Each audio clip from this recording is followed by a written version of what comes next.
दोस्तों आज मैं सभी को फंक्शन के बारे में बताऊंगा। फंक्शन 10th और 12 सेकेंड लैंग्वेज में आते हैं। तो पहले मैं उनको बताऊंगा कि कैसे उसको पहचाना जाएगा। कुछ ऐसे शब्द होते हैं जो कि फंक्शन को में जानना जरूरी है। जैसे अल्टरनेटिव, विकल्प दर्शाने वाले शब्द। अब विकल्प दर्शाने वाले शब्द कौन है? Either or, whether or, neither or, not only but also. यह जो है अल्टरनेटिव वाले शब्द हैं। आगे और मैं बताऊंगा कि और कैसे आते हैं। जैसे कंपैरिजन में जो है एज एज होगा, सो एज होगा, डिग्री में ई आर के साथ देन होगा और सुपरलेटिव में दी के साथ ई एस टी होगा। यह जो होता है कंपैरिजन में आते हैं। इसके बाद मैं आपको बताऊंगा कि मैनर और सपोजिशन में मैनर मीन स्वभाव और सपोजिशन ए मानो दर्शाने वाले शब्द होते हैं।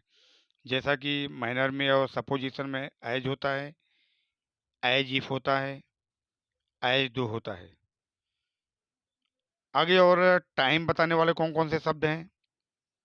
टाइम बताने वाले शब्द हैं, देखिए, आफ्टर है, बिफोर है, once, since, for, while, when, until, as, whenever, as soon as, no sooner, hardly, scarcely, than, at. अब जैसा कि एट का प्रयोग जो है समय के लिए भी होता है और जगह के लिए भी होता है, तो फंक्शन में आएगा तो एक ही आएगा, चाहे वो समय के लिए आएगा, चाहे वो जगह के लिए आएगा। जैसा वहाँ पे दिया रहेगा उसके अनुसार ही आपको लिखना है। आगे और मैं बताता हूँ आपको प्लेस के लिए। देखिए, प्लेस को दर्शाने वाले कौन कौन से शब्द होते हैं? जैसे कि वेयर, वेयर इवर, एट। देखिए, एट जो है प्लेस में भी आता है, प्लेस है, ऑन। यह सब जो है स्थान को बताने वाले शब्द हैं। इसको जानना जरूरी है, इसको याद करना जरूरी है। कौन सा प्लेस में आएगा, कौन सा टाइम में आएगा, कौन सा। अब देखिए यहाँ पर रीजन के बताया गया है। रीजन में बिकॉज होता है, एज होता है, सिंस होता है, फॉर होता है। जैसा कि मैंने आपको पहले भी बताया था, बिकॉज का प्रयोग रीजन में होता है। एज का प्रयोग जैसा कि मैंने आपको कंट्रास्ट में बताया था पहले, एज होता है। सिंस का प्रयोग टाइम के लिए भी होता है और फॉर का प्रयोग टाइम के लिए भी होता है।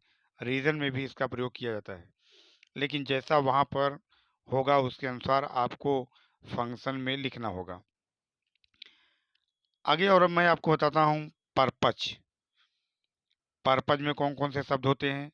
सो दैट होता है, इन ऑर्डर दैट होता है, इन ऑर्डर टू होता है, दैट होता है, लिस्ट होता है और टू का प्रयोग जो है पर्पज में करते हैं। इसके बाद जो है रिजल्ट, परिणाम बताने वाले कौन कौन से शब्द हैं? परिणाम बताने वाले शब्द देखिए, so that, to, such that, so as का प्रयोग किया जाता है, रिजल्ट में इसका प्रयोग किया जाता है। आगे और मैं बताता हूँ कंडीशन वाले शब्द कौन कौन से होते हैं। कंडीशन में if, unless, in case, providing, that, as long, as, suppose. यह जो है कंडीशन वाले शब्द हैं। आगे और कंट्रास्ट और कंसेशन जिसको बोला जाता है, यह विरोधाभास वाले शब्द होते हैं। जैसे although, but, even though, even if, though, even so, however, as, at, despite, nevertheless, in spite of. यह जो है कंट्रास्ट वाले शब्द हैं। आगे और हम देखते हैं। अब देखिए, यह कैसे बोर्ड के एग्जाम में आता है। यह खास तौर से मैं पहले आपको बताऊंगा 10th क्लास में। 10th क्लास में यह 3 नंबर की जो है यह मैचिंग आती है।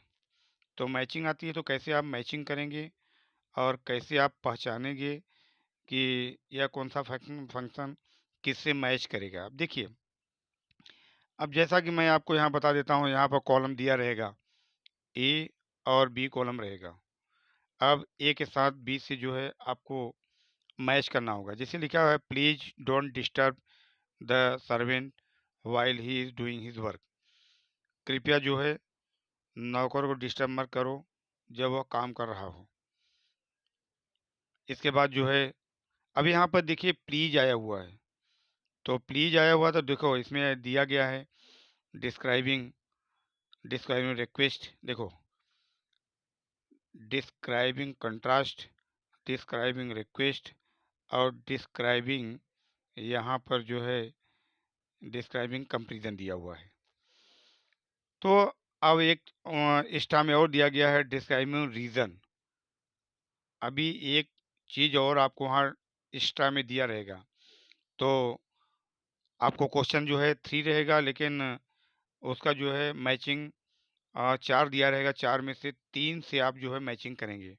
तो आइए मैं आपको बताता हूँ। देखिए अब चूंकि यहाँ प्लीज दिया गया है, जब प्लीज दिया गया हो तो वहाँ रिक्वेस्ट होता है, वहाँ क्या होता है रिक्वेस्ट।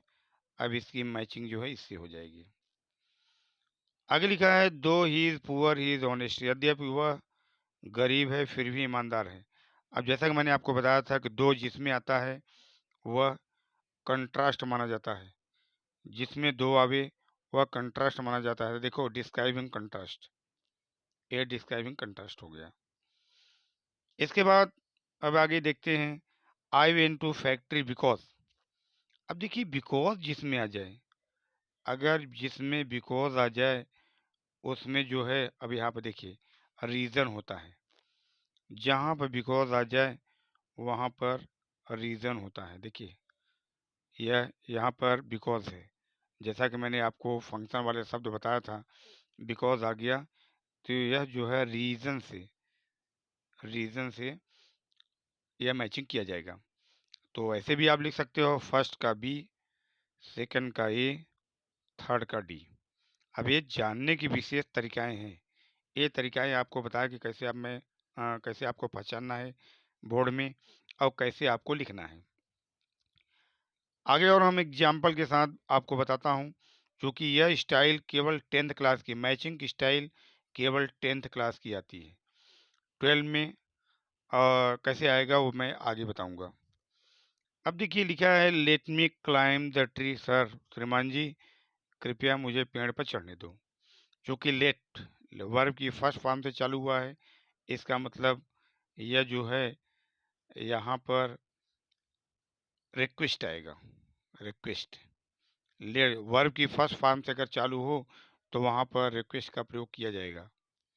देखिए let me climb the tree sir, श्रीमान जी कृपया मुझे जो है पेड़ पर चढ़ने दो। तो डिस्क्राइबिंग रिक्वेस्ट, यहाँ क्या हो जाएगा डिस्क्राइबिंग रिक्वेस्ट पहला का। इसके बाद mount Everest is the highest peak in the Himalaya. अब जैसा कि मैंने आपको बताया है कि सुपरलेटिव डिग्री जहाँ पर हो वहाँ पर कंपैरिजन होता है, वहाँ पर कंपैरिजन होता है। जहाँ पर सुपरलेटिव डिग्री हो वहाँ पर कंपैरिजन होता है। इसके बाद mister Ashok has been doing his work for an hour. अब यहाँ पर समय दिया हुआ है। समय देखो वो जहाँ सिंस फॉर का प्रयोग किया जाता है वहाँ समय होता है। देखिए mister Ashok has been doing his work for an hour. Mister Ashok 1 घंटे से अपना काम कर रहे हैं। तो यहाँ टाइम दिया हुआ है, यहाँ पर फॉर का प्रयोग किया गया है। Has been doing his work for, देखिए यहाँ पर ए फॉर है, तो क्या हो जाएगा डिस्क्राइबिंग टाइम। यहाँ पर समय के लिए होता है, फॉर का समय के लिए भी होता है और कारण के लिए भी होता है। तो ये समय के लिए है, चूँकि यहाँ पर समय का विस्तार किया गया है तो समय के लिए यहाँ पर लिखा जाएगा। आगे और मैं बताता हूँ एग्जाम्पल के साथ। देखिए जैसा कि यहाँ पर दिया गया है don't disturb me, don't disturb me. अब यहाँ देखो describing comparison, describing person, describing देखो एक्सप्रेसिंग एडवाइस, और इसके बाद एक और दिया गया है डिस्क्राइबिंग अल्टरनेटिव। तो फर्स्ट नंबर है, फर्स्ट नंबर देखो यहाँ एडवाइस सलाह दिया गया है, don't reach that place after evening. देखिए यहाँ पर don't reach that place after evening. तो देखिए यहाँ पर सलाह दिया गया है कि उस स्थान पर मत पहुँचो जो है इवनिंग के बाद। तो इवनिंग के बाद मत पहुँचो वहाँ पे। यहाँ क्या दिया गया है, सलाह दिया गया, मतलब फर्स्ट का जो है सी नंबर होगा। सेकेंड नंबर में he did not play so good as today. अब देखो सो एज का प्रयोग कहाँ किया जाता है, कंपैरिजन में करते हैं, जैसा कि मैंने आपको बताया था, शब्दों के द्वारा मैंने आपको बताया था। थर्ड नंबर में अब यहाँ पर देखिए, थर्ड नंबर में the women in red sari is the head mistress. जो औरत रेड साड़ी में है वह हेड मिस्ट्रेस है। अब उनके बारे में बताया गया है, उनका मतलब पूरा परिचय दिया गया है कि वह क्या है। तो यहाँ डिस्क्राइबिंग पर्सन मतलब व्यक्ति का वर्णन किया गया है, व्यक्ति का वर्णन किया गया है।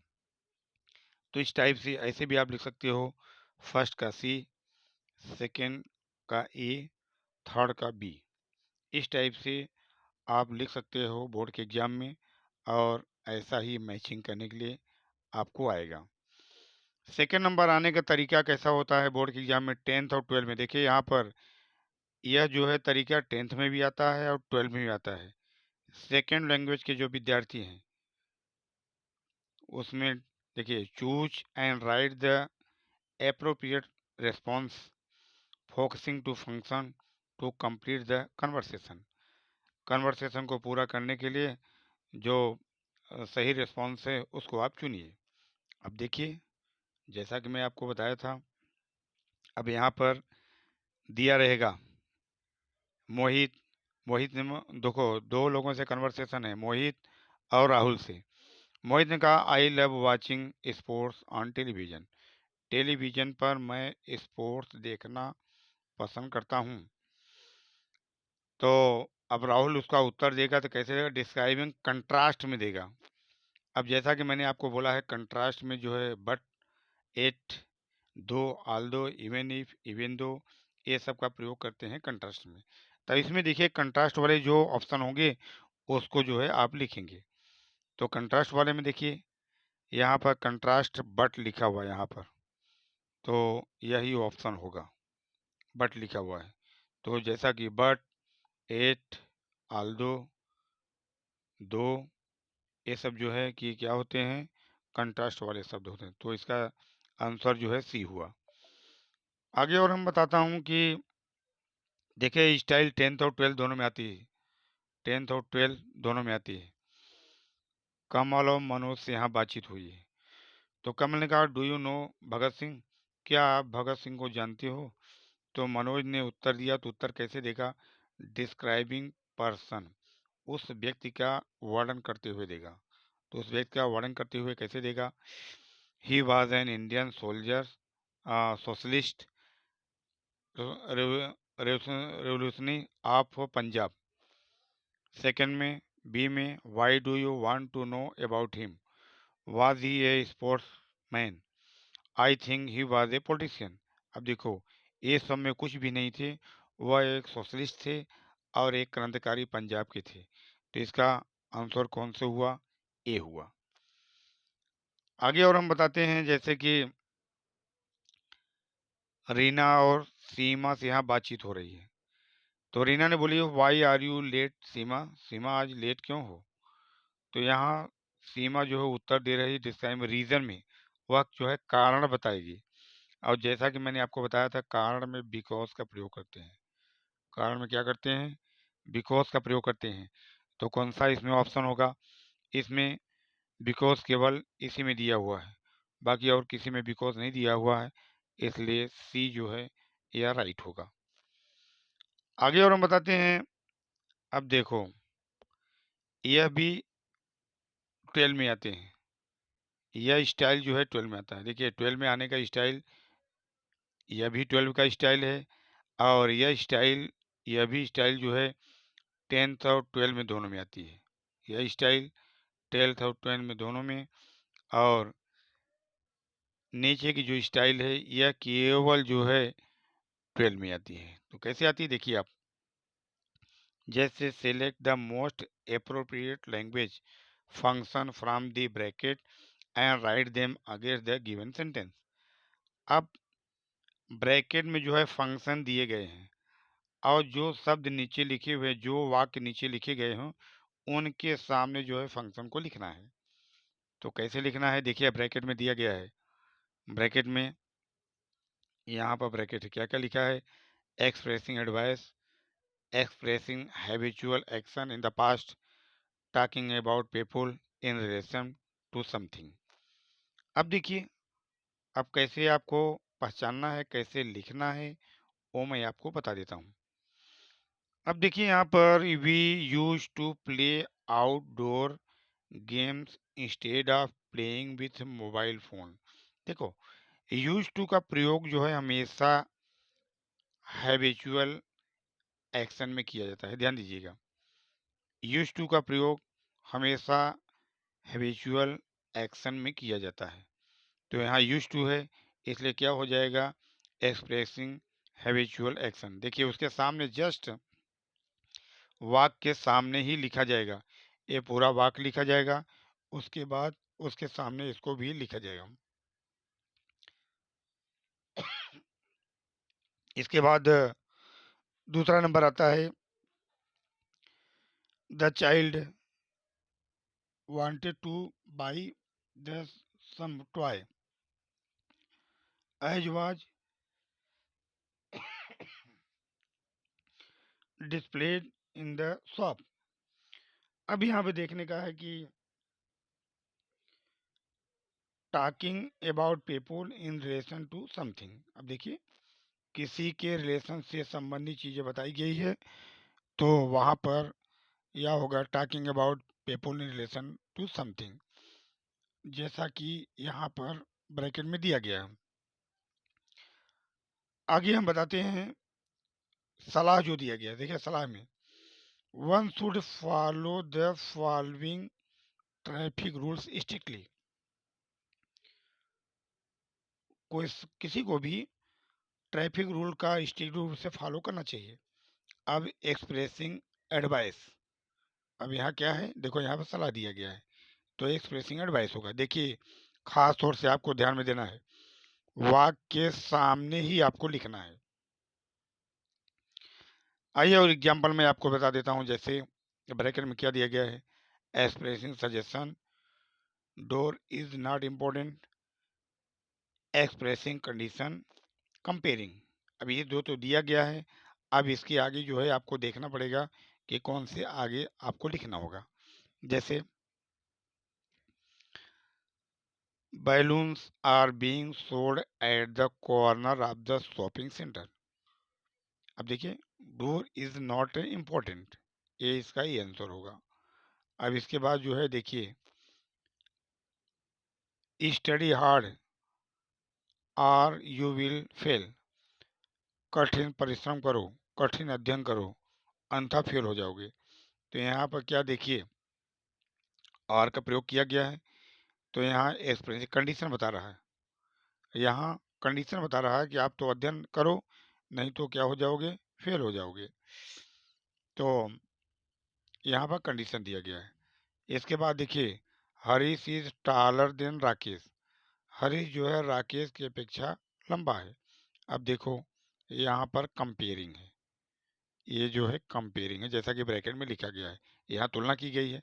तुलना में देन आ जाए, एसओ आ जाए, एज एज आ जाए और ईएसटी आ जाए, तो वहाँ पर जो है कंपेयरिंग होता है। यह हुआ आपका फंक्शन, और ख़ास तौर से आपको शब्दों को जानना बहुत ज़रूरी है। शब्द अगर मालूम होगा तो ही आप जो है अच्छे ढंग से फंक्शन को पहचान सकते हो और फंक्शन को अच्छा लिख सकते हो। और जैसा कि मेरा ये वीडियो आपको पसंद आया होगा, लाइक शेयर सब्सक्राइब जरूर करिएगा। आगे फिर मैं अगले लेक्चर में मिलता हूँ आपसे। जय हिंद, जय भारत।